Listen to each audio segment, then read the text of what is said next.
आज आपण piles, haemorrhoids, ज्याला आपण मराठीमध्ये मूळव्याध असं म्हणतो, ह्याच्याबद्दल माहिती घेऊयात. पाईल्समध्ये रेक्टम आणि ॲनसमध्ये असलेले वेन्स म्हणजे गुद्धाशयमध्ये असलेल्या शिरांमध्ये सूज येते. पाईल्स दोन प्रकारचे असतात, इंटरनल आणि एक्सटर्नल.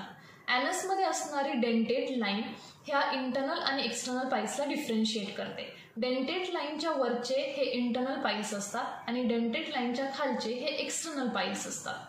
इंटरनल पाईल्स परत 4 प्रकारामध्ये डिवाइड होतात. फर्स्ट डिग्री इंटरनल पाईल्स म्हणजे ज्या वेळेला पोट साफ होताना सूज आतमध्येच राहते ती फर्स्ट डिग्री इंटरनल पाईल्स.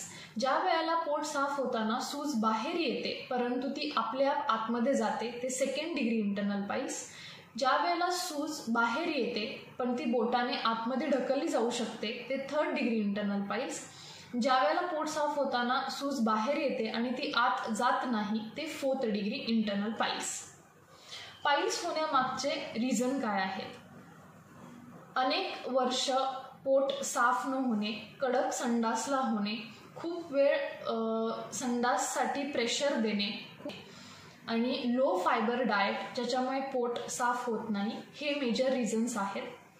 पाईल्सचा त्रास नॅचरली कमी करण्यासाठी काय केलं पाहिजे? आहारामध्ये कडधान्य, डाळी, हिरव्या पालेभाज्या आणि फळं इन्क्लूड केली पाहिजे.